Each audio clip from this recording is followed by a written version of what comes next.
Good morning दोस्तों, मैं ज्ञान रतन यूपीएससी टाइम्स में आप सभी का स्वागत करता हूं। दोस्तों आज फिर से हम एक ऐसा छोटा शॉर्ट टॉपिक आपके लिए लेके आए कि इस क्लास का माध्यम हमारा ये होगा कि आप जितना चाहें उतना पढ़ें। आपको जरूरत नहीं है कि आप 1 घंटे 2 घंटे या 3 घंटे की बड़ी बड़ी क्लासेस को देखें।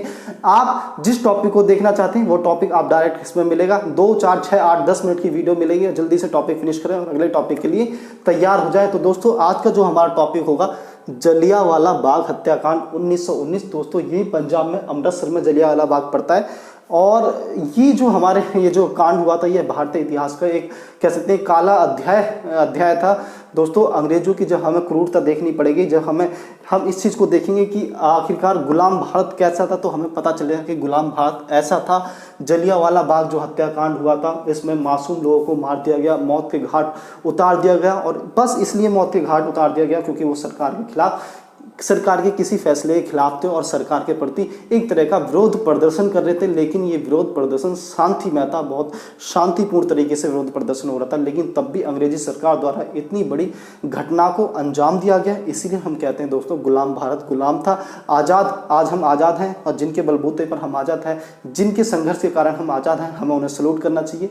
तो दोस्तों इसी के साथ जलियांवाला बाग हत्याकांड को हम पढ़ते हैं। 1919 में ये जलियांवाला बाग हत्याकांड हुआ था। जो इंपोर्टेंट पॉइंट है मैंने आपके सामने लिख दिए कि पंजाब के लोकप्रिय नेता डॉक्टर सैफुद्दीन किचलू, ध्यान रखिए डॉक्टर सैफुद्दीन किचलू और डॉक्टर सत्यपाल, डॉक्टर सैफुद्दीन किचलू और डॉक्टर सत्यपाल की गिरफ्तारी को लेकर पंजाब जो असम सॉरी पंजाब जो अमृतसर जो दोस्तों सॉरी अमृतसर कि जलियांवाला बाग में लोग अंग्रेजी सरकार के खिलाफ एक बंद सभागार में शांतिपूर्ण, ध्यान रहे, शांतिपूर्ण प्रदर्शन कर रहे थे। डॉक्टर सैफुद्दीन और डॉक्टर सत्यपाल को गिरफ्तार कर लिया गया था अंग्रेजी सरकार के द्वारा। और अंग्रेजी सरकार ऐसी होती थी जो उनके खिलाफ आवाज उठाएगा अंग्रेजी सरकार उसे गिरफ्तार कर लेती थी या उस पर किसी भी प्रकार की कार्रवाई कर सकती थी। क्योंकि हम गुलाम भारत में जी रहे थे इसलिए हमें ये अधिकार नहीं था जो अधिकार हमें आज प्राप्त है। तो दोस्तों डॉक्टर सैफुद्दीन किचलू, सत्यपाल मलिक, इनको गिरफ्तार कर लिया गया और इनकी गिरफ्तारी के विरोध में कुछ लोग अमृतसर के जलियांवाला बाग में विरोध प्रदर्शन के लिए इकट्ठे हुए। क्योंकि पार्क के चारों तरफ दोस्तों दीवार बनी हुई थी तो पार्क बंद था और पार्क के जो अंदर आने का जाने का रास्ता था वो बहुत छोटा हुआ करता था। आगे पढ़ते हैं। अंग्रेज जनरल ओ डायर, ध्यान रखें इनका नाम जनरल ओ डायर, सबसे क्रूर सबसे अत्याचारी भारतीय इतिहास में जब सबसे क्रूर और सबसे अत्याचारी अधिकारियों का या फिर शासकों का नाम आएगा तो जनरल ओ डायर का नाम भी आएगा। जनरल आर डायर ने बिना किसी पूर्व चेतावनी के लोगों को कोई चेतावनी नहीं दी, लोगों पर गोली चलाई और हजारों लोगों का कत्लेआम कर दिया, हत्याकांड कर दिया। दोस्तों हजारों लोगों को मार दिया गया। ये जलियांवाला बाग हत्याकांड था। रविंद्रनाथ टैगोर इसकी बहुत बड़े लेवल पे आलोचना हुई। जो पढ़े लिखे शिक्षित भारतीय थे उन्होंने इसकी आलोचना करी, इसकी बुराई करी और रविंद्रनाथ टैगोर ने नाइटहुड की उपाधि त्याग दी जो अंग्रेजों द्वारा उन्हें दी गई थी। वायसराय की कार्यकारिणी में सदस्य जो थे शंकर नारायण साहब, वायसराय की कार्यकारिणी के सदस्य थे शंकर नारायण साहब ने इन्होंने त्याग पत्र दे दिया कार्यकारिणी परिषद से। वायसराय से कह दिया अपना काम खुद करो। दोस्तों जब अंग्रेजी सरकार पर दबाव पड़ा, जब अंग्रेजी सरकार को शिक्षित भारतीय वर्गों ने उनसे क्वेश्चन पूछना शुरू करा और कह सकते हैं कि अंग्रेजी सरकार को इसकी बहुत आलोचना झेलनी पड़ी, तो अंग्रेजी सरकार ने इससे बचने के लिए हंटर समिति गठित करी और हंटर समिति को ये जिम्मेदारी दी गई कि आप इस चीज की जांच करें कि जनरल आर डायर ने जो कार्य करा वो सही था या गलत था। तो दोस्तों 8 सदस्यीय एक समिति बनाएगी और इस 8 सदस्य में 4 भारतीय और 4 अंग्रेजों को शामिल करा गया। 4 भारतीय और 4 अंग्रेजों को। और इस समिति ने जनरल आर डायर की जो कार्रवाई थी उसे लगभग समय के अनुसार सही ठहरा दिया, समय के अनुसार सही ठहरा दिया।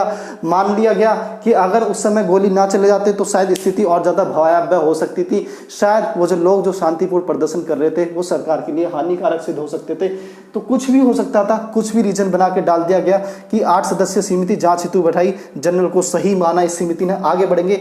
पंजाब में लोगों की उग्रता देख मार्शल लॉ लगाया गया और जब ये कांड हुआ तो पूरे पंजाब में जब ये कांड फैल गया, इसकी बातें फैली तो वहाँ के लोगों में उग्रता आई, बहुत ज़्यादा गुस्सा आया और वहाँ के लोग विद्रोह पर उतर आए। तो वहाँ पर मार्शल लॉ लगाया गया। ध्यान रहे मार्शल लॉ का मतलब होता है कि सेना को वहाँ पे नियुक्त कर देना और सेना को ऑर्डर दे देना कि आप अपने तरीके से कार्रवाई करें, कोई भी जो सरकार के खिलाफ कार्य कर रहा है उसे मार दिया जाए, उसे गोली से उड़ा दिया जाए। तो इस प्रकार से लगभग खतरनाक मार्शल लॉ लगाए गए। आगे बढ़ते हैं। इसी समय चमन लाल बहुत इंपॉर्टेंट नाम है दोस्तों। चमन लाल के नेतृत्व में पंजाब में डंडा फौज दोस्तों, पंजाब में एक डंडा फौज अस्तित्व में आई। क्योंकि ये वो लोग थे जो असंतुष्ट थे अंग्रेजी सरकार से, जो अंग्रेजी सरकार के प्रति एक प्रकार का गुस्सा रखते थे और अंग्रेजी सरकार से किसी न किसी प्रकार से निपटना चाहते थे, उन्हें जवाब देना चाहते थे। तो इन्होंने डंडा फौज बनाई, चमन लाल जी ने डंडा फौज बनाई। और ये डंडा फौज थी, ये डंडा लेके या फिर तमंचे लेकर रोड पर घूमा करते थे और अंग्रेजी सरकार के खिलाफ पोस्टर चिपकाया करते थे। आगे बढ़ते हैं। कांग्रेस ने जलियांवाला बाग हत्याकांड की जांच हेतु समिति बनाई। कांग्रेस ने एक समिति अलग से बनाई जिसके अध्यक्ष मदन मोहन मालवीय रहे दोस्तों। महात्मा गांधी, CR दास, मोतीलाल नेहरू, तैयब जी जयकर इसके अन्य सदस्य थे।